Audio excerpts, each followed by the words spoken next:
पर्यावरण अध्ययन का जो शिक्षण शास्त्र है 15 मार्क्स आपके। और हमने प्लान किया था कि 4 वीडियोस में खत्म करेंगे। अब मैंने ट्राई किया है, आज का वीडियो थोड़ा सा बड़ा होगा, बट 2 वीडियोस मतलब नेक्स्ट 2 वीडियोस में 2 वीडियोस में हम इसको खत्म कर देंगे। 15 नंबर हैं और ये ऐसे 15 नंबर हैं जो शायद सबसे आसान है पूरे सीटेट के पेपर में। 12 से 13 नंबर आसानी से आप इन आउट ऑफ 15 लेकर के आ सकते हैं जस्ट 2 वीडियोस में। कोशिश ऐसी ही की है मैंने, बाकी देखते हैं। एक बार को एनसीईआरटी के क्वेश्चन कई बार टेढ़े मेढ़े कर देते हैं या कम आ जाते हैं, बट ये पेडागॉजी फिक्स ही रहती है 15 मार्क्स में। और ये वाली पेडागॉजी मतलब ऐसी है, इससे ज़्यादा आसान और कुछ नहीं है अगर मैं बात करूँ तो। ये 2 वीडियोस इंपॉर्टेंट रहेंगे, थोड़ा सा तेजी से खत्म करेंगे, फिर इंग्लिश पेडागॉजी पे आएंगे परसों से, है ना। तो आज कल में पेडागॉजी खत्म कर लेंगे, इसको कंप्लीटली देखिएगा। थोड़ा बहुत बोरिंग हो सकता है क्योंकि कुछ फैक्चुअल चीज़ें हैं, कुछ ऐसी चीज़ें हैं, बट देखिएगा ज़रूर। ये बहुत आसान नंबर है सीटेट के लिए, ठीक है। मीडियम को लेकर परेशान मत होना, हिंदी मीडियम वाले मैं ट्रांसलेट करके चलूंगी। सभी को गुड इवनिंग, नमस्कार, राम राम, सत श्री अकाल, अस्सलाम वालेकुम, what ever you feel connected with.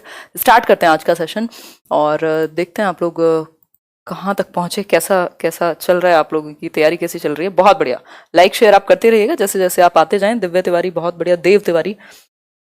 चलिए फिर स्टार्ट करते हैं। लाइक शेयर सब्सक्राइब अभी तक ना किया हो।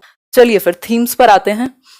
थीम्स की बात करते हैं। ईवीएस में एक क्वेश्चन रखा हुआ, मतलब पक्का क्वेश्चन जिसको कहते हैं ना, मतलब फ्री का नंबर है, बस थोड़ा सा रिवाइज करना है इसमें, ठीक है। Themes of EVS. ईवीएस में कुछ थीम्स हैं, उन थीम्स के अंदर कुछ सब थीम्स हैं, फिर टॉपिक्स बनाए गए हैं उनसे, ठीक। तो इस 6 थीम्स पर बेस्ड है आपका एनवायरमेंटल स्टडीज या पर्यावरण अध्ययन प्राइमरी लेवल पर, ठीक। जो ये प्राइमरी लेवल है 1st to 5th का, उसमें भी 3rd से ईवीएस की बुक आती है। इस पे भी क्वेश्चन आया हुआ है कि 1st और 2nd में बुक क्यों नहीं है ईवीएस की एनसीईआरटी। प्राइवेट स्कूल वाले कुछ भी लगा दें, वो एक डिफरेंट चीज है, एनसीएफ रिकमेंड नहीं करता। तो 3rd to 5th, 3rd, 4th और 5th में एनसीईआरटी आती है, इसलिए हमने समरी भी 3rd, 4th, 5th की है, ठीक। तो ये 6 थीम्स हैं, पूरा ईवीएस इन्हीं के चारों तरफ इर्द गिर्द घूमेगा और यहां से एक क्वेश्चन पक्का। अगर हम बात करें थीम्स ऑफ ईवीएस की तो कुछ 6 थीम्स हुई। पहला थीम क्या है? फैमिली एंड फ्रेंड्स, परिवार और दोस्त जिनके बिना काम चलता नहीं है ना, इंपॉर्टेंट है। तो फैमिली एंड फ्रेंड्स, भाई पहले मैं ये बिल्कुल आप याद करके जाएंगे, यहां से टेंशन मत लेना। फैमिली एंड फ्रेंड्स मतलब परिवार और दोस्त, है ना। आप फैमिली में जन्म लेते हैं, फिर उसके बाद परिवार दोस्त भी बनते हैं, वहां पे भी दोस्त बना लेते हैं कुछ फैमिली में भी, ठीक है। तो फैमिली एंड फ्रेंड्स, जब फैमिली एंड फ्रेंड्स हैं आसपास, ठीक है, जंगल में नहीं हो, तब क्या है? फूड, यानी कि खाना चाहिए होगा। तो फैमिली एंड फ्रेंड्स दूसरा थीम क्या हुआ? मेन थीम्स हैं 6, फूड, खाना, ठीक। 3rd है आपका वाटर, भाई पानी भी तो पियोगे खाना खा के, ठीक, वैसे पीना नहीं चाहिए। तो फैमिली एंड फ्रेंड्स, फिर आपका फूड है, उसके बाद आप वाटर लेंगे, इनटेक हुआ वाटर का। फिर शेल्टर, मतलब आपको आश्रय चाहिए रहने के लिए, घर झोपड़ी जो चाहे जो भी मिल जाए, ठीक। फिर है ट्रैवल, फिर आपका यार बोर हो गए एक जगह पे तो आप सोचेंगे चलो घूम के आते हैं, आजकल कोरोना में नहीं बट वैसे जनरली, तो ट्रैवल।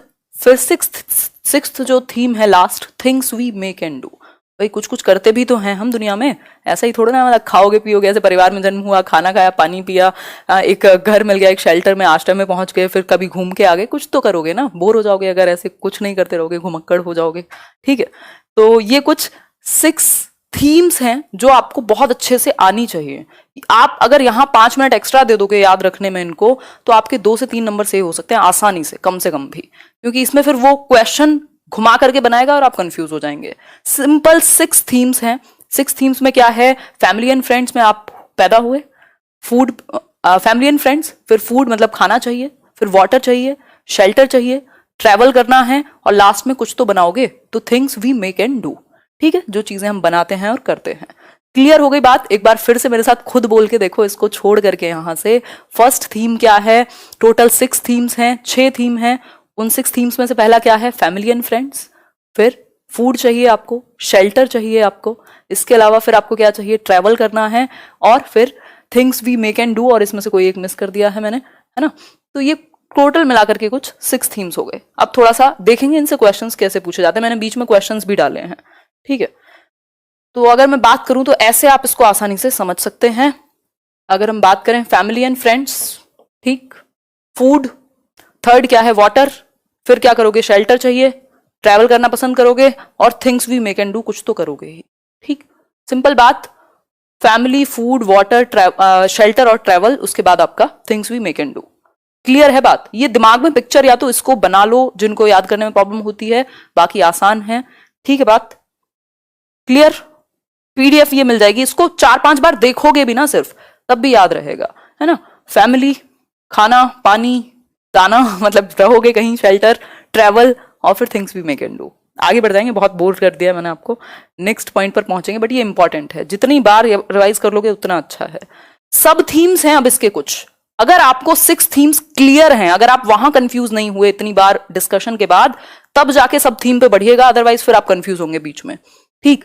तो 6 थीम्स हमको क्लियरली पता है, मैं फिर से एक बार रिवाइज कराऊंगी। फैमिली एंड फ्रेंड्स, ठीक, क्या, food, water, shelter, travel, last क्या था बताओ फटाफट से, things we may can do. ये हुई 6 मेन थीम्स, ये ब्रॉड थीम्स हैं। इसके अलावा कुछ सब थीम्स भी हैं। फैमिली एंड फ्रेंड्स के अंदर कुछ 4 सब थीम हैं जो इनके अंदर आती है। ये जो मेन थीम है फर्स्ट, इसके अंदर कुछ 4 सब थीम्स हैं। 1.1 क्या हो गया, रिलेशनशिप्स, वर्क एंड प्ले, कुछ तो करोगे भी ना, दोस्तों के साथ भी, घर में भी खेलते हो, कुछ करते हो, एनिमल्स, प्लांट्स, ये कुछ सब थीम हुई 4 किसकी, फैमिली एंड फ्रेंड्स की। सब थीम्स कितनी है, 4, फैमिली एंड फ्रेंड्स की। क्लियर बात हो गई। फैमिली फ्रेंड्स क्या है, वो एक ब्रॉड थीम है। अब इसके अलावा एक और सब थीम है आपकी, सब थीम दूसरा है जिसकी सब थीम्स हैं, वो है फूड। बस 2 में ही है जिनमें सब थीम्स हैं, बाकी में नहीं है। फूड की सब थीम्स क्या है, टेस्टिंग, हमने चैप्टर पढ़ा है टेस्टिंग टू डाइजेस्टिंग, आपको याद होगा, हमारे पेट का टेम्परेचर 30 डिग्री सेल्सियस, कैसे हमारे अम्लीय जो तत्व होते हैं पेट में, जो एसिड है, ठीक। तो टेस्टिंग, डाइजेस्टिंग, पाचन कह सकते हैं, कुकिंग, प्रिजर्विंग टेक्निक्स, ये भी हमने पढ़ी हैं, क्वेश्चन आता है इन पे भी, कैसे आप दूध को ज्यादा देर तक फ्रेश रख सकते हो, कैसे धनिया को ज्यादा देर तक फ्रेश रख सकते हो। फिर है फार्मर्स एंड हंगर, जो फार्मर्स हैं इस पे भी हमने बात की हुई है, कैसे काला हांडी में, उड़ीसा में, वहाँ क्या स्थिति है, कैसे लोग भूखे, बहुत ज्यादा वहाँ गरीबी है, इतना ज्यादा चावल उगने के बाद भी, है ना, तो कैसे किसानों को प्रॉब्लम है, तो फार्मर्स एंड हंगर। तो कुछ फूड में ये 5 सब थीम हुई। फैमिली में कितनी थी, 4 सब थीम थी, फूड में कितनी है, 5 सब थीम है। ठीक है, बात यहां तक की बात आपको क्लियर हुई होगी। नेक्स्ट पर चलेंगे।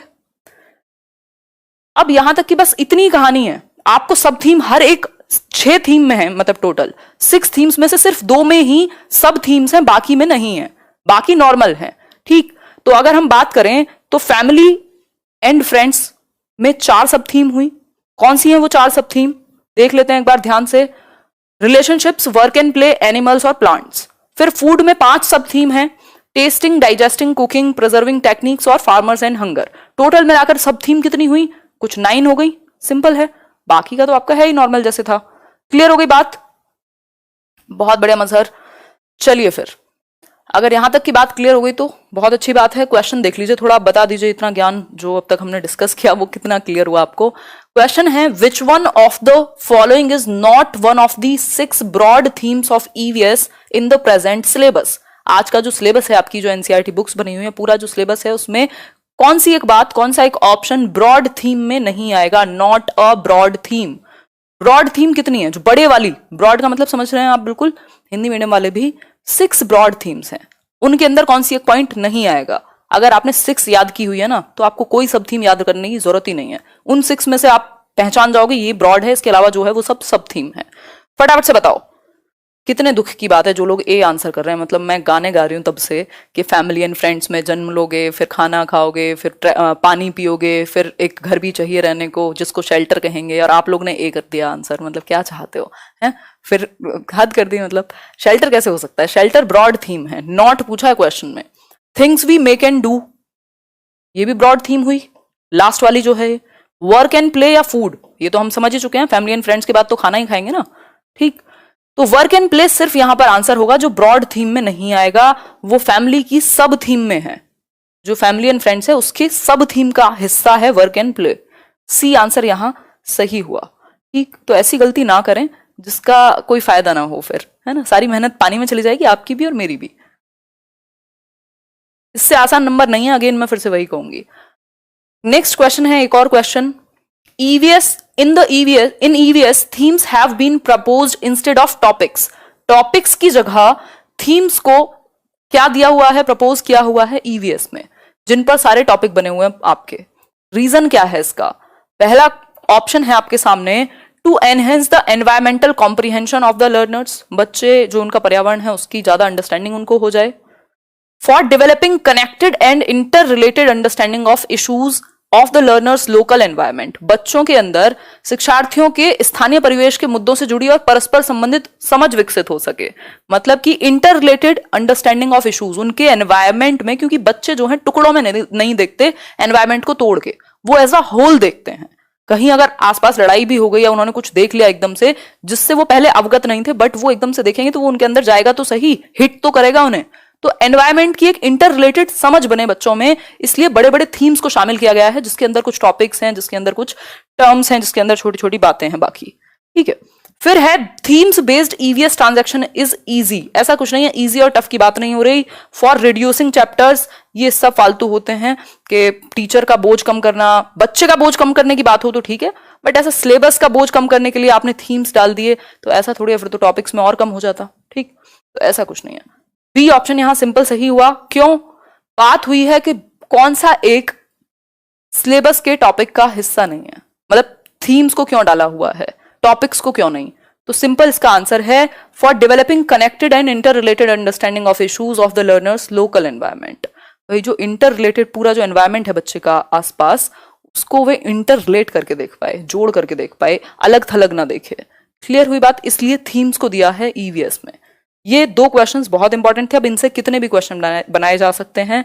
ठीक है बात। अब यहाँ पे आपको ऑप्शन में दे सकता है, ये ऑप्शन कितने भी बार बदले हुए हैं और कितनी बार क्वेश्चन आया हुआ है। कभी शेल्टर की जगह फैमिली दे देगा, कभी किसी की जगह, कभी आपको सब थीम दे देगा, उसमें से एक मेन थीम होगा जो चूज करना होगा।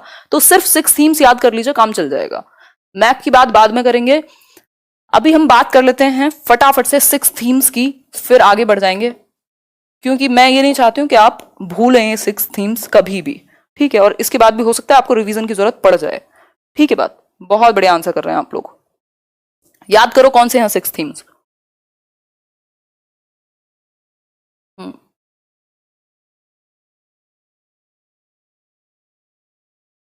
बहुत बढ़िया। फैमिली, फैमिली एंड फ्रेंड्स, पहला है परिवार और आपके दोस्त, फैमिली एंड फ्रेंड्स। सेकंड क्या था भाई? फैमिली एंड फ्रेंड्स के बाद क्या करोगे? खाना चाहिए होगा, फूड, फिर पानी भी पियोगे खाना खा के, वाटर, रहोगे भी तो सही कहीं, शेल्टर, घूमने भी जाओगे, ट्रेवल, और things we may can do, कुछ तो करोगे ही, ऐसी थोड़ी ना कम में घूमते रहोगे। Things we may can do, ये 6 ब्रॉड थीम्स है। इनके अलावा जो मिले वो सब थीम है या नहीं है। ठीक है, तो ये एक बेसिक सी बात हुई। और इसमें भी सब थीम किसके अंदर है?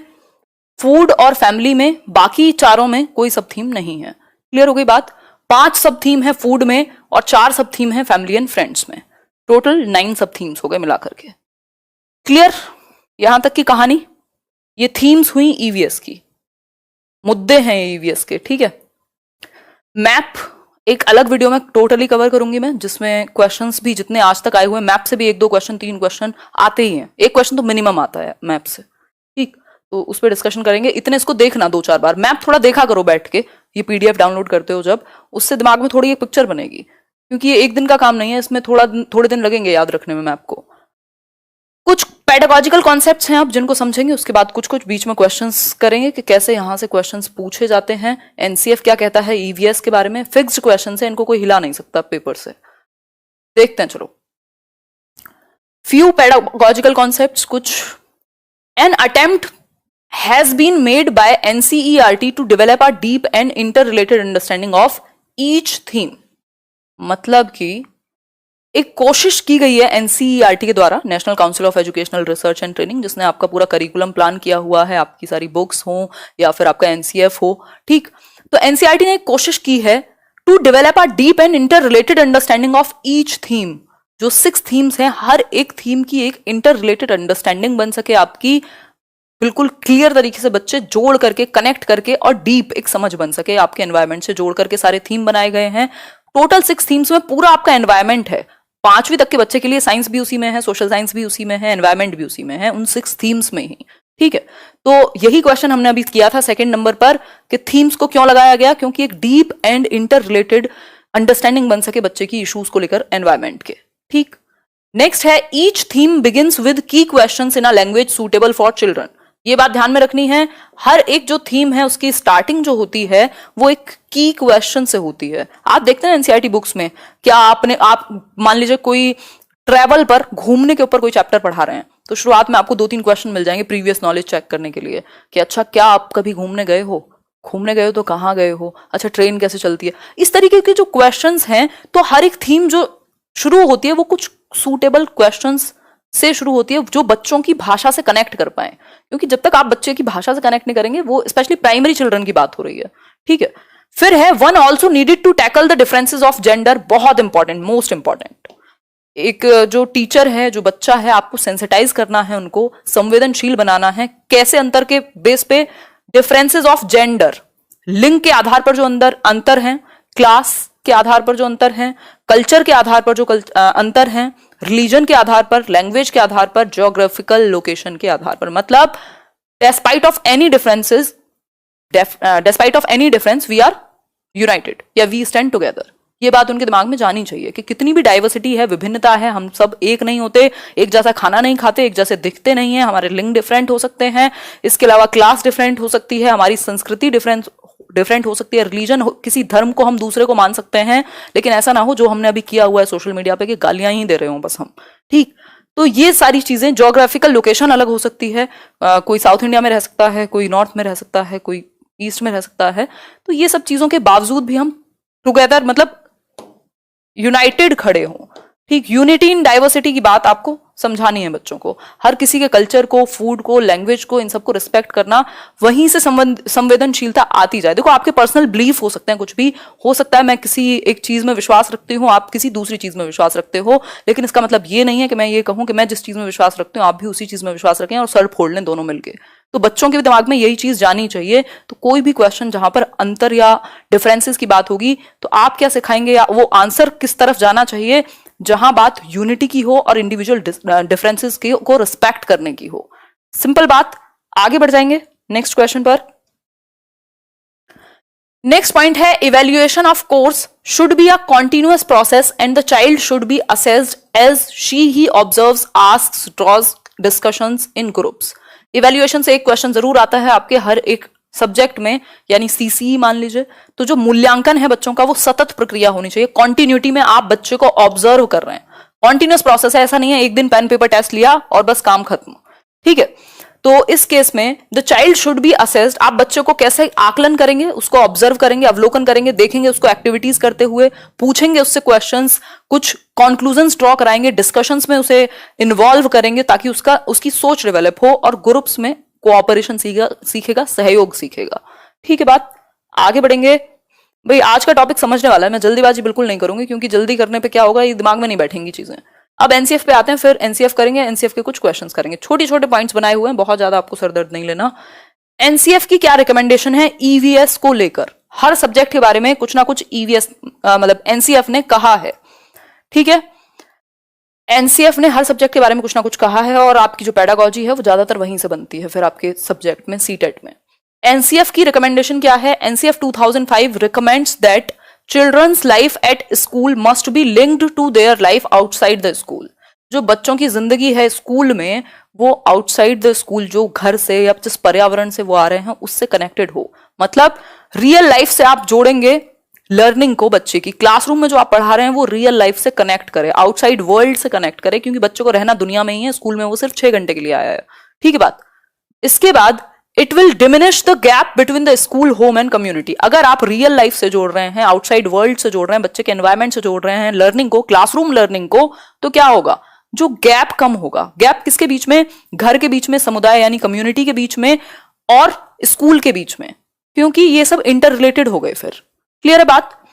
इट डिस्करेजेस द बुकिश और रोट लर्निंग। ये हमारा मेन मुद्दा है कि हम रट्टाफिकेशन को, रटने को, रोट लर्निंग को प्रमोट नहीं करते, डिस्करेज करते हैं। 1 नंबर का क्वेश्चन है, डिस्करेज करते हैं आप किसको, रट्टाफिकेशन को। कैसे कम होगा, जब आप रियल लाइफ से जोड़ेंगे। रियल लाइफ से जोड़ने से और क्या होगा, गैप कम होगा। वो जो इतनी दूरियां बनी हुई है ना, डर है बच्चे के अंदर स्कूल जाने से, पेपर से, पढ़ने से, टीचर से, ये सब खत्म होगा। समुदाय से जुड़ेगा, वो अपनी कम्युनिटी से जुड़ेगा, समाज के लिए कुछ बेहतर सोचेगा, वो आपके स्कूल के बारे में भी सोच पाएगा और अपने बारे में भी, और सोसाइटी के बारे में, ओवरऑल इंटरलिंक्ड हैं सारी चीजें। गैप कम कर रहे हैं आप, स्कूल और घर के बीच में जो वो ब्रिज बना हुआ है उसको आप कम कर रहे हैं। वो वैसा ही फील करेगा स्कूल में भी जैसा वो घर पर करता है, अगर आपने इंटरेस्टिंग बनाया लर्निंग को तो। ठीक है, बहुत बढ़िया प्रियंका यादव जी, सही है, जल्दी जल्दी खत्म हो जाए बस। हाँ सागर, अब सेकंड लास्ट सेशन है, आज और कल में पेडागोजी खत्म हो जाएगी, 30 नंबर ईवीएस के खत्म हो जाएंगे। सीडीपी की आप देख चुके होंगे प्लेलिस्ट, फिर भी मैं रिवाइज कराऊंगी, फिर इंग्लिश करेंगे। Text book developed on this basis attempt to implement the idea of discourage rote learning. जो किताबें बनेंगी इस बेसिस पे कि बच्चों को आपको रियल लाइफ से जोड़ना है, वो भी कैसी बनेंगी? वो किताबें ऐसी बनेंगी कि वो रट्टाफिकेशन को इग्नोर करेंगी। पहले किताबें कैसी आती थी? लाइंस लाइंस भरी हुई हैं जिसमें कोई पिक्चर देखने को नहीं है। अब किताबें कैसी आती हैं? अगर आप एनसीईआरटी की किताबें उठा करके देखेंगे, आपको पिक्चर ही पिक्चर मिलेंगी, इतनी सारी एक्टिविटीज उसमें दी हुई होंगी, इतने इंटरेस्टिंग वे में कहानियां बताई गई हैं कि जैसे वो बुक आपसे खुद बात करेगी, ताकि बच्चा कनेक्ट कर पाए। बिल्कुल फॉर्मल लैंग्वेज नहीं है उसमें। ठीक, तो इस आधार पर जो किताबें बनेंगी वो भी ऐसी बनेंगी कि वो बच्चे से कनेक्ट कर सकें, डिस्करेज करें, हतोत्साहित करें रटने को। फिर है, it will help us in achieving the child centred system of education outlined in the national policy of education NP 1986। इससे क्या होगा, जो चाइल्ड सेंटर्ड एजुकेशन की बात की थी एनपी ने 1986 में, वो कहीं ना कहीं तक सफल हो पाएगी। ठीक है, अब तो हम सारे में वही बातें कर रहे हैं, आपका सीबीएसई ने लागू किया सीसी को और सब कुछ। ठीक, तो ये एक बेसिक बात हुई। आगे बढ़ेंगे, एक क्वेश्चन कर लेते हैं, आपका कितना ज्ञान बना इस बात से ये देखने के लिए। फिर बहुत इंपॉर्टेंट टॉपिक है इंटीग्रेटेड लर्निंग, उसको समझेंगे और ये आपको हर सब्जेक्ट में हेल्प कर जाएगा। क्वेश्चन देखिए एक बार थोड़ा सा, बताएंगे टेलीग्राम का लास्ट में बताएंगे। इतने लाइक शेयर करिए, 800 लोगों ने लाइक नहीं किया है, क्या चक्कर है, कर दिया करो भाई। Which one of the following does the National Curriculum Framework NCF 2005 not propose in the context of EVS teaching? मतलब कि इनमें से कौन सी एक बात एनसीएफ ने नहीं प्रपोज की है? इस नॉट को ढूंढ लेना पेपर में, इस नॉट के चक्कर में पता नहीं कितने नंबर चले जाएंगे आप लोग के। नॉट जहां दिख जाए थोड़ा ध्यान से क्वेश्चन सॉल्व करना है। ठीक, हम क्या करते हैं, जल्दीबाजी में जो होता है उसी को लगा देते हैं। नॉट पूछा है नहीं, मतलब जो राष्ट्रीय पाठ्यचर्या की रूपरेखा 2005 है वो कौन सी एक चीज को प्रमोट नहीं करता या प्रस्तावित नहीं करता? पहला है हैंड्स ऑन एक्टिविटीज को, मतलब करके सीखने को, ये तो बिल्कुल सिद्धांत है एनसीएफ का, लर्निंग बाय डूइंग। फिर familiarity with technical terms, technical terms के साथ बच्चे फैमिलियर हो पाए। Thematic approach, linkages with children's experiences and context, ये तो हम समझ चुके हैं, लिंक तो करना है। थीमेटिक अप्रोच तो दी हुई है, बचा क्या, सिर्फ एक सिंपल आंसर बचा, फैमिलियरिटी विद टेक्निकल टर्म्स। अभी हम जब बुक को समझेंगे, ये क्वेश्चन पहले डाल दिया मैंने, जब हम बुक के बारे में समझेंगे तब हमें पता चलेगा कि जो रटना है या सिर्फ डेफिनेशंस हैं या टेक्निकल टर्म है जिनसे बच्चा डरे, आसान भाषा का इस्तेमाल किया गया जैसा मैंने अभी डिस्कस किया था, टेक्निकल टर्म्स का नहीं, बिल्कुल इनफॉर्मल लैंग्वेज, बिल्कुल आसान भाषा का। आंसर क्या हुआ, बी ऑप्शन। आगे बढ़ जाएंगे नेक्स्ट क्वेश्चन, नेक्स्ट पॉइंट पर। इंटीग्रेटेड लर्निंग, एकीकृत अधिगम कह देते हैं इसको, और बहुत इंपॉर्टेंट है ईवीएस के लिए, तो सबसे ज्यादा इंपॉर्टेंट है क्योंकि आपका सिलेबस ही पूरा उस तरीके से बना हुआ है। ठीक है, बात नाम नहीं बोलूंगी भाई, कोशिश करो यहां समझने की, इंपॉर्टेंट है आज का सेशन, बहुत ज्यादा इंपॉर्टेंट है और याद रखने वाली चीजें बहुत हैं। इंटीग्रेटेड लर्निंग यानी एकीकृत अधिगम, एकीकृत अधिगम क्या है ये? The child looks at the environment around him in a holistic manner and does not compartmentalize any topic into science and social science. ये बात बहुत क्लियरली आपकी एनसीईआरटी में भी दी हुई है कि जो बच्चा है वो अपने पूरे पर्यावरण को, अपने एनवायरमेंट को एक होलिस्टिक वे में देखता है, मतलब क्या कहेंगे, सर्वांगीण कह सकते हैं इसको। बहुत टाइम हो गया भाई, पता नहीं, लिख लेना, मात्रा की गलती होगी कुछ। ठीक, सर्वांगीण रूप से देखेगा, एकीकृत रूप से देखेगा, एज अ होल देखेगा। एनवायरमेंट में उसने पेड़ देखा तो वो ये नहीं सोचता, उसने पेड़ देखा, नदी देखी तो वो ये नहीं कहता वो देखो देखो ज्योग्राफी, ये नहीं कहेगा वो। उसके लिए वो पर्यावरण है, वो उसकी सराउंडिंग का हिस्सा है, वो एज अ होल देखेगा। उसने कुछ एक्सपेरिमेंट होते हुए देखा, कुछ साइंस की कोई चीज देखी, कोई गाड़ी देखी, कोई फोन देखा, तो ये नहीं बोलेगा अरे ये साइंस है ना। आपको, मैं और आप अगर आज देखते हैं, कोई न्यूज भी देख रहे हैं, तो हमें पता चलेगा अच्छा ये टेक्निकल इश्यूज पर बात हो रही है, ये साइंस के बारे में बात हो रही है, ये ज्योग्राफी के बारे में बात हो रही है, ये एनवायरमेंट के बारे में बात हो रही है। लेकिन बच्चा कैसे देखेगा, अपनी पूरी सराउंडिंग को वो एज अ होल देखेगा, होलिस्टिक मैनर में देखेगा, एक एकीकृत रूप में देखेगा। ठीक है, समरूप कह सकते हैं बिल्कुल। ठीक, एंड डज नॉट कंपार्टमेंटलाइज, वो हिस्सों में नहीं देखता तोड़ तोड़ के, साइंस, सोशल साइंस, ईवीएस ऐसे नहीं देखता वो। क्लियर हो गई यहां तक की बात? तो वो किसी टॉपिक को साइंस और सोशल साइंस में तोड़ करके नहीं देखता, वो एक जनरल रूप में अपने पर्यावरण को देखता है। इसलिए हमने क्लास जो नाम रखा हुआ है बुक का या सब्जेक्ट का वो क्या है, साइंस क्यों नहीं रख दिया, ईवीएस रखा है। ठीक है, hence EVS in class 3rd and 5th integrates the concepts and issues of science, social science and environmental education. इसका मतलब क्या हुआ, इसलिए क्योंकि बच्चा इंटीग्रेटेड रूप में देखेगा, एकीकृत रूप में देखेगा, होल देखेगा एनवायरमेंट को, इसलिए हमने क्लास 3rd and 5th मतलब 3rd to 5th है आपकी ईवीएस की बुक, 1st 2nd में नहीं है। ठीक, उस केस में हमने 3rd to 5th की ईवीएस में कौन से टॉपिक्स को शामिल किया हुआ है, जो विज्ञान के भी हैं, जो सामाजिक विज्ञान के भी हैं और जो पर्यावरण अध्ययन के भी हैं, मतलब साइंस, सोशल साइंस और एनवायरमेंट, तीनों को हमने इंटीग्रेट किया हुआ है, जोड़ा हुआ है, एकीकृत किया हुआ है। क्यों? क्योंकि बच्चा कंबाइंड देखता है। आपने देखा स्पेस की बात की थी हमने एनसीईआरटी की समरी में, स्पेस वाला जो टॉपिक है वो किसका हुआ, साइंस का हुआ। हमने एनवायरमेंट की बात की थी, कैसे बिहार में मधुमक्खी पालन होता है, ये है वो है, वो सब चीजें क्या थी, ईवीएस के बारे में बात थी। सोशल साइंस के बारे में हमने बहुत सारे इश्यूज की बात की है, कैसे हुआ, क्या है, ये ईवीएस में इंक्लूड किया हुआ है। हमने इन तीनों सब्जेक्ट्स को इंटीग्रेट किया हुआ है, मतलब कुछ टॉपिक्स ऐसे हैं जिससे बच्चा क्या कर पाएगा, साइंस को भी समझ रहा है, वो सोशल साइंस से भी जुड़ रहा है और अपने एनवायरमेंट से भी। तो ईवीएस क्या है, एनवायरमेंटल स्टडीज है, एनवायरमेंटल साइंस नहीं है, ध्यान रखिएगा, जो हम पढ़ते हैं 3rd to 5th में। तो एनवायरमेंटल स्टडीज में तीनों जो टॉपिक्स हैं वो इंटीग्रेटेड हैं, जुड़े हुए हैं एक दूसरे से, तीनों जो सब्जेक्ट के टॉपिक्स हैं। इसी को हम इंटीग्रेटेड लर्निंग कहते हैं, जब एक सब्जेक्ट की जो नॉलेज है वो दूसरे सब्जेक्ट से इंटर रिलेटेड हो जाए या जुड़ जाए। नेक्स्ट है, this subject is not there in classes 1 and 2। ये बात हमने अभी समझी थी। ये जो सब्जेक्ट है ईवीएस, ये 1st और 2nd क्लास में नहीं है, 1st और 2nd क्लास में ये नहीं है। ठीक, ईवीएस हम नहीं पढ़ाते 1ली 2री कक्षा में, but the issues and concept related to it are meant to be a part of language and mathematics. लेकिन इससे रिलेटेड जो एनवायरमेंट से रिलेटेड इश्यूज हैं 1ली 2री कक्षा में, उनको कहां डाला गया है, भाषा यानी लैंग्वेज, हिंदी इंग्लिश हो सकती है, और मैथमेटिक्स गणित में। तो क्या ध्यान में रखना है, इसलिए नहीं कि हमें बोझ कम करना था, हमें सिलेबस कम करना था तो हमने 1st 2nd में ईवीएस को हटा दिया, लेकिन इसलिए कि हमने इससे रिलेटेड जो मुद्दे हैं ईवीएस से, उनको लैंग्वेज यानी भाषा और गणित के माध्यम से हम पढ़ाते हैं। ठीक है बात, तो ये एक बेसिक सी बात हुई है ना। मान लीजिए कोई कविता है चंद्रमा पर, क्या है, आप एनवायरमेंट की भी समझ दे रहे हैं बच्चों को और आप कविता भी पढ़ा रहे हैं लैंग्वेज के थ्रू। ठीक, तो लैंग्वेज और मैथ्स के थ्रू 1st 2nd में हम इसको जोड़ देते हैं, इसलिए ईवीएस नहीं है 1st और 2nd क्लास में। क्लियर हो गई बात, आगे बढ़ेंगे।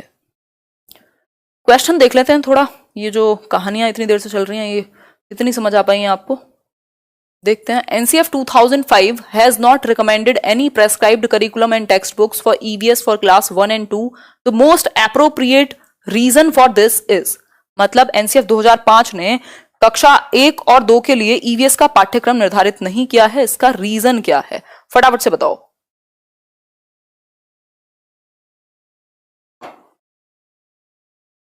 नवनीत क्या हुआ, क्या बीमारी आई, बताओ।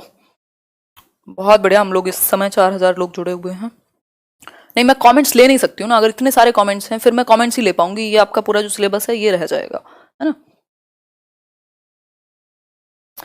डी आंसर कर रहे हैं आप। पहला है टू रिड्यूस द लोड, ऐसा कुछ नहीं है, लोड घटाने के लिए हमने कोई बात नहीं पढ़ी अभी तक। EVS is only class 3 onwards, मतलब कि भैया तीसरी से ही होगी, बट हो तो दूसरी से भी सकती थी, क्यों नहीं हुई। फिर है learners in classes 1 and 2 can not read and right, ये किसने कहा, आप आते ही तो उनको सिखा ही रहे हैं पढ़ना और लिखना। ठीक, to provide a contextual learning environment, यही हमने समझा था कि हम संदर्भ में बात करते हैं, हम भाषा और गणित के माध्यम से हम बात कर रहे हैं एनवायरमेंट की भी। कॉन्टेक्चुअल अंडरस्टैंडिंग, एक संदर्भ, एक कॉन्टेक्स्ट के बारे में बात हो जिससे आप उस पॉइंट तक पहुंच पाए, रिलेट कर पाए। क्लियर हो गई बात, आगे बढ़ जाते हैं चलो इसी बात पे। बहुत बढ़िया रिस्पॉन्स चल रहा है आप लोगों का। कल भी सेशन में याद करके, कल सेशन में थोड़ा कोशिश करूंगी 9 बजे स्टार्ट ही हो जाए, क्योंकि सेशन बड़े रहेंगे, 2 सेशन में ईवीएस खत्म करना है। In EVS concepts and issues have not been compartmentalised, line मिल गई आपको, आया हुआ क्वेश्चन है ये, और ऐसे पता नहीं कितने क्वेश्चन है, थोड़ी प्रैक्टिस करना आज पेडागोजी की, मैं हालांकि कराऊंगी जब एग्जाम से थोड़ा टाइम पहले ज्यादा questions. In EVS concepts and issues have not been compartmentalised into science and social science. Science और सोशल साइंस में क्यों नहीं बांटे हमने, क्यों कंपार्टमेंटलाइज नहीं किए हमने, ईवीएस के जो इश्यूज हैं उनको ऐसे अलग अलग क्यों नहीं बांटा जाता। The the child looks at her his environment in a holistic manner. ये एक अच्छी टीचिंग लर्निंग स्ट्रेटेजी है। डिक्रीज करना था सिलेबस को। Syllabus of EVS has been prescribed as such by CBSE. अब कई लोग होंगे जो डी आंसर कर रहे होंगे, भाई ये तो हमें पता है कि सीबीएसई ने बनाया है, मतलब क्या करें, उसका रीजन तो होगा कुछ। ठीक, तो यहां बात ये नहीं हो रही है कि किसने बनाया है, ये नहीं पूछा हमसे कि किसने बनाया है। ठीक, बात क्या है, EVS concepts and issues have not been compartmentalised into science and social science. Science और सोशल साइंस में अलग अलग नहीं बांटा, ईवीएस में ही पढ़ रहे हैं हम। क्यों?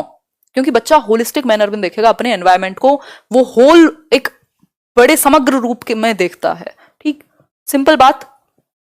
आगे बढ़ेंगे नेक्स्ट क्वेश्चन पर। नेक्स्ट क्वेश्चन देख लेते हैं, मतलब नेक्स्ट पॉइंट है बहुत इंपॉर्टेंट, बहुत ही important.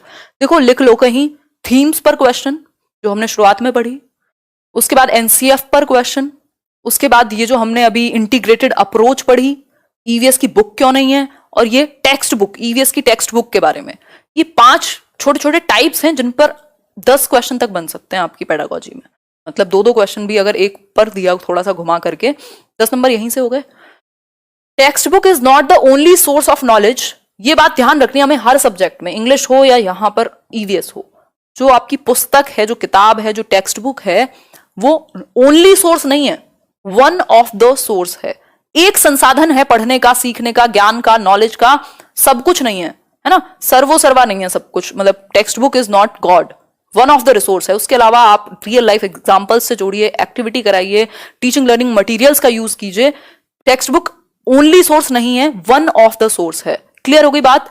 But should support children to construct knowledge. लेकिन इसका मतलब ये नहीं है कि उसका कोई रोल नहीं है, इंपॉर्टेंट रोल है। ठीक, बट शुड सपोर्ट चिल्ड्रन, इसलिए टेक्स्ट बुक को क्या करना चाहिए, बच्चों को ज्ञान का सृजन करने में। ये कंस्ट्रक्शन वर्ड इतना इंपॉर्टेंट है, जहां दिख जाए आपको सीटेट में, मान लेना कि बहुत अच्छी तरफ जा रहे हो आप, आंसर बहुत प्यारा सा लगेगा। ठीक है, तो कंस्ट्रक्ट नॉलेज मतलब ज्ञान का सृजन कर सके, बच्चे ज्ञान की रचना कर सके, इस बात को सपोर्ट करेगी टेक्स्ट बुक। ठीक, कैसे सपोर्ट करेगी? थ्रू ऑल सोर्सेज, जितने भी साधन हैं उसके पास, सच एज बाय पीपल, जो लोग हैं, देयर एनवायरमेंट, न्यूज़पेपर्स एटसेट्रा। मतलब कि text book is not the only source of knowledge but should support children to construct knowledge through all sources such as by people, their environment, newspaper, सबको जोड़ करके। आपने देखा अल्ब्रूनी की पूरी एक वो बनाई हुई थी, उसमें क्या थे, वो एक हिस्टोरियन थे। कोई न्यूज़पेपर रिपोर्ट मिल जाएगी आपको बुक के अंदर, आपको कुछ एनवायरमेंट के कितने सारे इश्यूज हैं, तो कोशिश की गई है कि वो ऐसा सोर्स बने जिससे बच्चे लगभग सभी तरीके से जुड़ पाए, भाषा आसान हो टेक्स्ट बुक की। आगे बढ़ेंगे नेक्स्ट पॉइंट पर। नेक्स्ट है, there is no place for definitions and mere information in the text book of EVS. बहुत इंपॉर्टेंट, ईवीएस की यानी एनवायरमेंटल स्टडीज, पर्यावरण अध्ययन की जो किताब है, आपकी पुस्तक है, बुक है, उसमें डेफिनेशंस, परिभाषाओं का, डेफिनेशंस एंड मियर इंफॉर्मेशन, सिर्फ इंफॉर्मेशन को पुट कर देना, सूचना दे देना। बस आपको स्टेटमेंट दे दिया, सूचना दे दी, बच्चों को इंटरेस्ट नहीं आएगा। आप बड़े हो चुके हो, आप रट भी लोगे एक बार को, उसको मजा नहीं आएगा। तो सिर्फ डेफिनेशन, सिर्फ परिभाषाएं ना भरी हुई हो और सिर्फ इंफॉर्मेशन ना पुट कर दी गई हो, उसको बहुत आसान भाषा में जिससे बच्चा कनेक्ट कर सके, ऐसे ऐसे एग्जाम्पल्स हो, इतनी अच्छी पिक्चर्स हो, कुछ एक्सरसाइज हो जिससे मजा आए बच्चे को। ठीक, तो इस तरीके की बात टेक्स्ट बुक में होनी चाहिए, सिर्फ डेफिनेशन और मियर इंफॉर्मेशन नहीं। Even the language used in the book is not formal. Formal क्या है? एकदम बहुत ही सीरियस वे में, एकदम सूट बूट पहन के आप जाते हैं ना, ऐसे टाई वाई लगा के स्कूल में यूनिफॉर्म पहन के जाते थे, है ना, फॉर्मल्स में जाते हैं आप इंटरव्यू देने या जॉब करने। इनफॉर्मल क्या, आप मजे मस्ती में रहते हैं, जैसे दोस्तों के साथ बात कर रहे हैं। तो जो लैंग्वेज है एनसीईआरटी में बुक्स की, वो कैसी रखी गई है? वो लैंग्वेज रखी गई है जिसको बच्चे बोलते हैं। आप पढ़ेंगे एनसीईआरटी बुक, या हमने अब तक पढ़ी है, बहुत आसानी से, बहुत मजे मजे में, बिल्कुल बच्चों की लैंग्वेज का यूज किया गया है, क्योंकि किताबें बच्चों के लिए हैं, बच्चे किताबों के लिए नहीं है। ठीक हो गई बात यहां तक की? क्लियर है? तो फॉर्मल लैंग्वेज की जगह, डेफिनेशंस की जगह, सिर्फ इंफॉर्मेशन भरने की जगह, उसी बात को बहुत इंटरेस्टिंग वे में बच्चों की भाषा में कहा गया है टेक्स्ट बुक के अंदर। ठीक है बात? रटना नहीं है, समझना है चीजों को। क्वेश्चन कर लेते हैं इसी बात पर। विच one of the following characteristics should an EVS text book at the primary level not have? मतलब कि ईवीएस की जो पुस्तक है, कौन सा एक कैरेक्टरिस्टिक, कौन सी एक विशेषता उसके अंदर नहीं होनी चाहिए प्राथमिक स्तर पर? फटाफट से आंसर करो। हाँ, ईवीएस एनसीईआरटी खत्म हो चुका है, कल 30 नंबर का ईवीएस खत्म है आपका। एग्जाम मोड में दिख रही हूँ मैं आजकल, मतलब आज तो मैं बिल्कुल वही फील है जो 15 दिन पहले आता है ना एग्जाम से, मैं इतनी सीरियस हो जाती हूँ, आपको लगता है मेरा ही एग्जाम है। बताओ एक बार, which one of the following characteristics should an EVS text book at the primary level not have? EVS की किताब में कौन सी एक चीज नहीं होनी चाहिए, कौन सी एक विशेषता नहीं है ईवीएस की पुस्तक की? फटाफट से बताओ। स्टोरीज और इंसिडेंट तो होने ही चाहिए, और ट्रू स्टोरीज हैं लोगों के बारे में। Definitions and explanations of abstract concepts, space का कॉन्सेप्ट है उसके बारे में सिर्फ डेफिनेशन दी हुई होती, और जो उनकी कहानी थी Sunita in space, Sunita Williams की कहानी और उनके एक्सपीरियंसेस, उनके बाल खड़े हो गए थे, ये हो गया था, इंटरेस्टिंग वे में ना बताए होते तो कोई फायदा नहीं था, वो चैप्टर बच्चे नहीं समझ पाते। क्यों? क्योंकि एब्स्ट्रैक्ट कॉन्सेप्ट था, बच्चों को स्पेस का कॉन्सेप्ट इतनी जल्दी से नहीं समझ में आता। तो सिर्फ डेफिनेशन भरना या एब्स्ट्रैक्ट कॉन्सेप्ट्स के बारे में अमूर्त चीजें जिनको बच्चे टच फील नहीं कर सकते, तो ये इसका कैरेक्टरिस्टिक नहीं हुआ, इसलिए बी ऑप्शन सही है। बाकी नेचुरल और सोशल एनवायरनमेंट शो होना चाहिए। डाइवर्स बैकग्राउंड के बारे में बात की गई है बुक में, आप देखेंगे एक कहानी है जो किसी बिहार के बच्चे के बारे में है, एक कहानी है जो तमिलनाडु के बच्चे के बारे में, एक कहानी है जो केरला की बात कर रही है, एक कहानी है जो आपकी नागपुर की बात कर रही है। तो इस तरीके से पूरे इंडिया को कनेक्ट किया गया है। ठीक है, तो ये सब विशेषताएं हैं तीनों, सिर्फ एक को छोड़ करके। नेक्स्ट क्वेश्चन है, which one of the following is not true with respect to EVS? EVS के बारे में कौन सी एक बात सही नहीं है? नॉट वाले क्वेश्चन स्पेशली मैंने लिए हैं, बहुत गलतियां होती हैं नॉट में, तो नॉट ट्रू बताएं एक बार। हिंदी में थोड़ा बहुत ट्रांसलेशन में दिक्कत होगी, मेरे को सुन लोगे तो समझ में आ जाएगा थोड़ा सा। Which one of the following is not true with respect to EVS? EVS के बारे में कौन सी एक चीज सही नहीं है? EVS is based on child centred learning, ठीक बात है, ये तो इसमें तो कोई इशू नहीं है। EVS provides opportunities to the learners to explore their environment, बिल्कुल अच्छी बात है। EVS में एक्सप्लोर करने की 5E की भी बात होती है, वो मैं डिस्कस करूंगी आगे चल के, कल कर लूंगी। 5E क्या है, एक्सप्लोर, एंगेज और इन सब की जो बात होती है, बच्चों को एक्सप्लोर करेंगे आप, अपॉर्चुनिटीज देंगे। EVS emphasizes descriptions and definitions, बस यही गलती हो गई। डेफिनेशंस की तो मियर डेफिनेशन और सिर्फ इंफॉर्मेशन की बात नहीं करेंगे। ठीक, nature of EVS is integrated, जुड़ा हुआ है साइंस सोशल साइंस से भी, ये बात तो ठीक है। तो सी ऑप्शन यहां सही हो गया, बिल्कुल सिंपल। आगे बढ़ेंगे, क्वेश्चन प्रैक्टिस कीजिएगा पेडागोजी की आज रात, कल दिन में बैठ के। लेसर द बर्डन, बर्डन को कम करना है। एनसीएफ भी कहता है भाई लर्निंग विदाउट बर्डन, आपकी जो रिपोर्ट थी यशपाल कमेटी की, वहीं से बात आई है, मतलब बिना बोझ के सीखें। लेकिन बच्चों का जो वजन है वो बस्ते का ज्यादा है, बच्चों का कम है आज की डेट में भी। Lesser the burden, flexibility in the daily time table, daily time table flexible हो, किसी दिन एक्टिविटी का मौका मिले, किसी दिन एक सब्जेक्ट है, किसी दिन दूसरा, मतलब फ्लेक्सिबिलिटी हो, ऐसा नहीं है रिजिड हुए पड़े हैं। Is required in order to actually devote the days to teaching, जो हम यहां भी करते हैं, लेट्स लर्न पे अलग अलग सब्जेक्ट करते रहते हैं कुछ कुछ। तो flexibility in the daily time table is required in order to actually devote the days to teaching. अगर आपको सच में टीचिंग को डिवोट करने हैं दिन, मतलब बच्चे अच्छा सीख पाए, तो क्या करना होगा, टाइम टेबल फ्लेक्सिबल हो, उसमें कुछ एक्टिविटी करने का, कुछ एक्सप्लोर करने का, किसी फील्ड ट्रिप का, कुछ ना कुछ उसमें मौके दिए जाएं बच्चों को। क्लियर है बात? आगे बढ़ेंगे, थोड़ा सा और जागो, बस खत्म ही होने वाला है ना। यहां खत्म कर देंगे, फिर क्वेश्चंस हैं 2-4, उनको सॉल्व करेंगे। बहुत इंपॉर्टेंट है, ये सब कुछ ही इंपॉर्टेंट डाला है मैंने, बिना इंपॉर्टेंट चीजें ही नहीं डाली। नेक्स्ट है, the methods of teaching and evaluation will also determine the effectivity of the present text book. मतलब जो मेथड है आपकी टीचिंग के और इवेल्युएशन के, बहुत इंपॉर्टेंट है, सिर्फ बुक का काम नहीं है पढ़ाना, आपका भी तो है। तो टेक्स्ट बुक की अगर हम बात साइड कर दें, तो जो मेथड है टीचर का मेथड, टेक्स्ट बुक बहुत अच्छी है, टीचर पढ़ाने को तैयार नहीं है, क्या करेगी टेक्स्ट बुक, खुद बोलेगी नहीं। तो the methods of teaching and evaluation, और फिर आप जिस तरीके से बच्चे का आकलन कर रहे हैं, जैसे आप उसको असेस कर रहे हैं, वो बहुत बड़ा रोल प्ले करेगा। आप हंसी खेल में, अभी मेरा एनालिसिस बैच चल रहा है उधर अनअकैडमी पर इंग्लिश पेडागोजी का, हंसी खेल में पोल चल रहा है, आराम से आप लोग आंसर कर रहे हैं, पता लग रहा है कौन से कितने % ने सही दिया, किस क्वेश्चन ऑप्शन में कंफ्यूजन है। तो मस्ती मजाक में गलत भी होगा क्वेश्चन, तब भी कोई बात नहीं है, क्योंकि डिस्कशन में गलतियां अगर आप पेपर से पहले नहीं करेंगे तो कब करेंगे, ठीक है बात। तो इवेल्युएशन का जो तरीका है असेस करने का, ये जानने का कि गलती कहां कर रहे हो, है ना। अभी हम थीम्स डिस्कस कर रहे थे और किसी ने आंसर दिया शेल्टर, सब थीम है, तो गलती हो गई, ठीक। तो इवेल्युएशन का जो तरीका है और टीचिंग का, वो भी मैटर करेगा, मेथड जो है। विल ऑल्सो डिटरमिन, यानी सुनिश्चित करेगा कि इफेक्टिव कितना है, प्रभावी कितना है आपका प्रेजेंट टेक्स्ट बुक। तो सिर्फ टेक्स्ट बुक नहीं, टेक्स्ट बुक बहुत अच्छा काम करेगी यदि आपका मेथड और आपकी इवेल्युएशन का तरीका अच्छा है। तो in order to make their experience good at school, बच्चों का जो ओवरऑल अनुभव है वो कब अच्छा बनेगा? टेक्स्ट बुक को हमने अच्छा कर दिया, डेफिनेशंस नहीं भरी हुई हैं, इंटरेस्टिंग वे में कहानियां दी हुई हैं, रियल इंसिडेंट्स दिए हुए हैं, टीचर के मेथड को हमने अच्छा कर दिया, इवेल्युएशन जिससे बच्चों को डर लगता था उसको हमने रेगुलर बेसिस पे ऑब्जर्व करना, एक्टिविटीज में इन्वॉल्व होना, ऐसे बना दिया। तो बच्चे को क्या होगा? बर्डन कम हो गया, अब डरेगा कम। ठीक है बात क्लियर? यहां तक की बात, आगे बढ़ेंगे। क्या है next? Higher priority and space should be given an opportunities for contemplation, wondering, discussion in small groups and activities requiring hands on experience. एक एक वर्ड इतना इंपॉर्टेंट है, आपको जरूर पेपर में देखने को मिलता है। देखिए एक बार। हाँ जी अमित, अगर मैं बात करूं, अभी ज्वाइन किया काफी टाइम के बाद, हायर प्रायोरिटी एंड स्पेस, जो ज्यादा जगह है, ज्यादा इंपॉर्टेंस है, वो किस चीज को दी जाए? बच्चों को अपॉर्चुनिटीज मिले, बच्चों को मौके दें आप कुछ करने के। अगर आपने उनको सिर्फ रटवाने बैठाया हुआ है तो प्रॉब्लम होगी, तो आप बच्चों को अवसर दें। दूसरा, कॉन्टेम्पलेशन के मौके, मतलब कॉन्टेम्पलेशन क्या है? उच्च स्तर का वो चिंतन कर सकें, कुछ एक्सप्लोर कर सकें अपनी एनवायरमेंट में, है ना। कुछ उनको आप कहें अच्छा पेड़ की पत्तियां हैं 5 प्रकार की होती हैं, चलो देख के आना कौन से पेड़ में क्या डिफरेंस होता है, वो एनवायरमेंट को ऑब्जर्व करना सीखेंगे, है ना। वॉन्डर करें, डिस्कशन कर पाए स्मॉल ग्रुप्स में, अच्छा बताओ पानी को कैसे सेव कर सकते हैं, 4 बच्चे बैठ के डिस्कशन कर रहे हैं। ठीक, एक्टिविटीज हो जिसमें हैंड्स ऑन एक्सपीरियंस हो। हैंड्स ऑन एक्सपीरियंस क्या है? वो खुद करके सीख पाए, गतिविधि कर पाए। आप उनको गार्डन में ले गए, उनको पौधे लगवाए आपने, क्या कर रहे हैं? वो एक्टिविटी कर रहे हैं, हैंड्स ऑन एक्सपीरियंस, खुद करके सीख रहे हैं।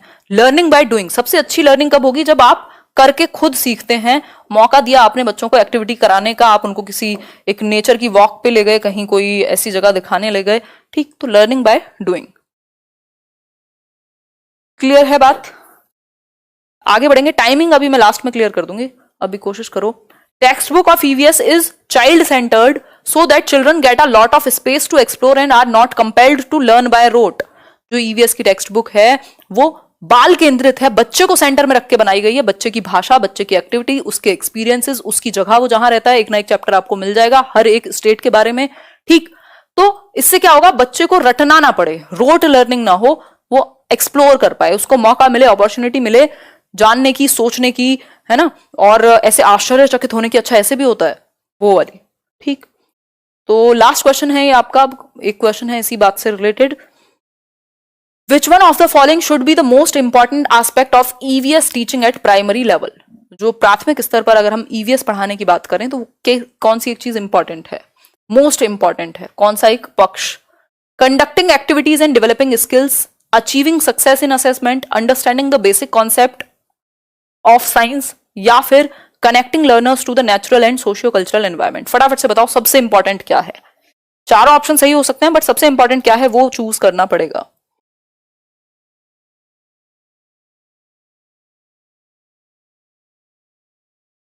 आंसर कीजिए। डी ऑप्शन, बिल्कुल, connecting learners to the natural and socio cultural environment. जो प्राकृतिक और सामाजिक सांस्कृतिक परिवेश है उससे आप जोड़ पाए। स्किल्स वगैरह धीरे धीरे डेवलप हो सकती हैं, अगर डी ऑप्शन नहीं होता तब हम इसके साथ जा सकते थे। ठीक, तो सिर्फ एक्टिविटीज या डेवलपिंग स्किल्स नहीं होगा, बाकी के दोनों तो खराब ही हैं। सिर्फ असेसमेंट में अच्छे नंबर ले आए या फिर साइंस के आप उसको सारे टॉपिक समझा दें प्राइमरी लेवल पर, सबसे पहले आप उससे एनवायरमेंट से कनेक्ट कराएंगे। ठीक, तो जो सामाजिक और सांस्कृतिक परिवेश है उससे बच्चा जुड़ पाए, अवेयर हो पाए अपनी सराउंडिंग को लेकर के। और अगर वो बचपन से ही अवेयर है, अगर आप देखेंगे आजकल में बच्चे स्कूल में थोड़े से पढ़ने लगे हैं चीज़ों को, वो कोशिश करते हैं कि हम बिजली को बचा सकें, पानी को बचा सकें, वेस्ट ना करें, है ना। तो ये सारी चीज़ें कहीं ना कहीं जहां पर इम्प्लीमेंट हो रही हैं टीचर्स के द्वारा, तो बच्चों पर भी असर दिखेगा आपको। ठीक, तो ये एक बेसिक सी बात हुई। होपफुली आपको आज का सेशन जो है वो पसंद आया होगा। सेशन पसंद आया हो तो लाइक शेयर अगर अभी तक ना किया हो तो कर सकते हैं। इसके अलावा सब्सक्राइब भी ना किया हो तो कर सकते हैं। हम लोग टीचिंग एग्जाम्स की बात करते ही रहते हैं जैसा कि आप जानते हैं। ठीक, तो ये एक बात हुई, ये सोशल मीडिया हैंडल्स हुए। नेक्स्ट संडे से जो संडे वार्ता होगी वो मतलब क्वेश्चंस में ये इंस्टाग्राम पे पूछूंगी, थोड़ा सा सेलेक्ट करने में आसानी रहेगी।